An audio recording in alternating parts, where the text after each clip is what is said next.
Hello, everyone. So here's the weekend update for September 22nd.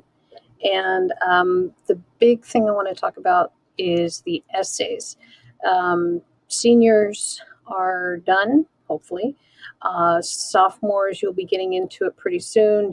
Freshmen and juniors also are facing those. So I want to explain about the essays, make sure that it's very clear, because especially on the ones that have been completed, I'm getting some questions. So let me share this with you. I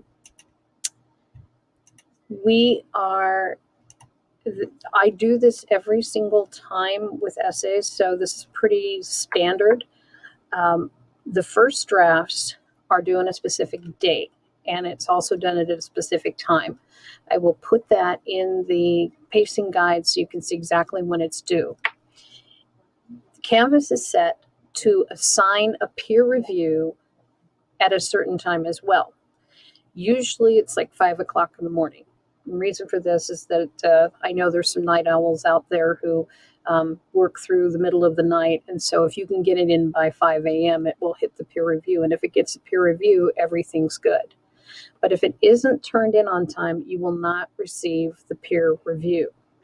So I just want to make that clear.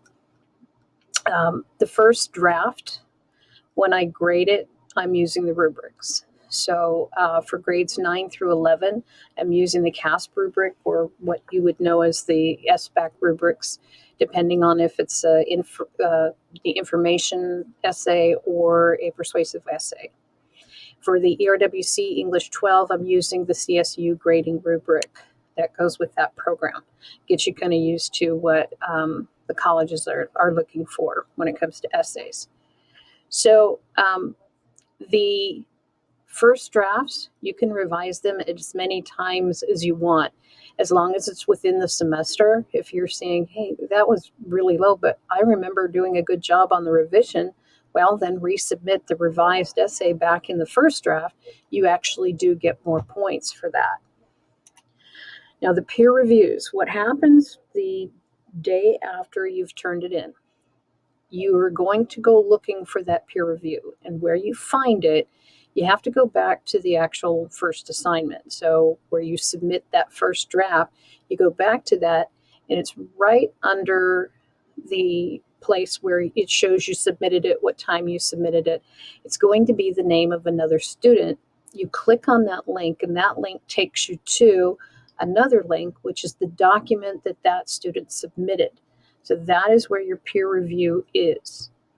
The next assignment, so you've done the first draft, you go to the next assignment, and the next assignment tells you what you're supposed to do for that peer review. You do it. Hopefully you've done it in a Google Doc. It's the easiest way to do it. And you can either copy and paste all the content into the comments, or just copy and paste the URL to the Google Doc in the comments section. Make sure that you share it with the author of the paper and with me, so that we both have access to it. It's important that you do that on time as well, because if the person is waiting for you to peer review the paper and it's causing them to not write the revision, you're not being fair to that person. So if this isn't turned in on time, that too will get a 15% deduction. Finally, the revised draft. This is going to be graded entirely differently than the first draft. The first draft is done by the rubric. I want to know, are you completing the process of writing? No one can write the perfect draft the first time through. Okay, maybe 1 or 2 people can. But a revision, it's never really a final draft. It's always a revision. So I'm only going to score it according to what should be done for the revision.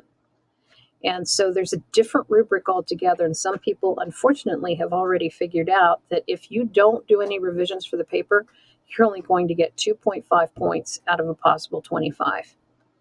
This is an entire process. So I want to make sure that you do complete that entire process. I'm only going to give you 1 or 2 suggestions for revision. And revision means you're going to reconstruct the essay, you're going to add information that was missing, or you're going to switch the order of paragraphs. It's Not too bad, but it does require some time and some thought to sit down and do it. You will have some suggestions on grammar and so forth, but grammar is actually a little part of the rubric. It's not even that big a deal anymore. What is big is whether you have enough evidence to support your claims. And if you don't, that's the part you really need to work on. So what I do is I pull the two drafts up side by side. And if I see it's the exact same draft or only your editing was done, you're not going to get full credit. So make sure that you take that second draft seriously. Now, if you submit the first draft late and then you're trying to get through, don't resubmit the first draft on the final draft because you're going to get that low score. If you want to wait for me to score it, just write that on a piece of paper and say, I am waiting for you to score.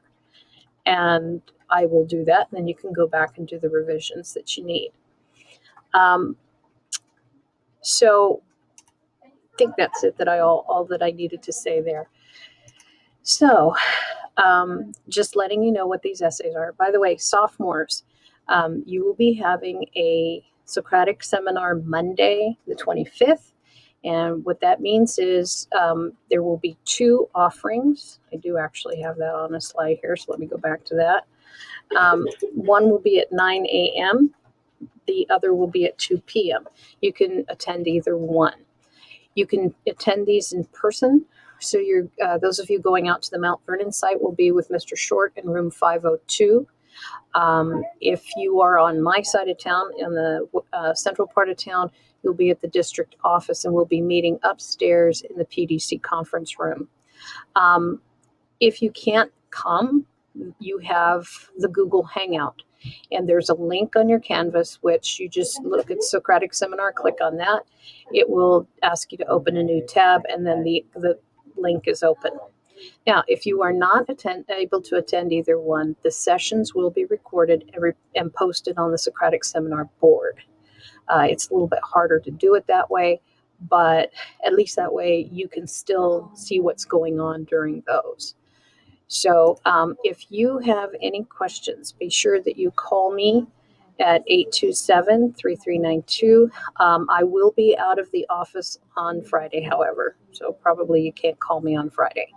But you can call Mr. Short if you need to, if you're having questions about anything there. His number is 396-4946. Okay, so you all have a lovely weekend, and we'll stay in touch. Bye-bye.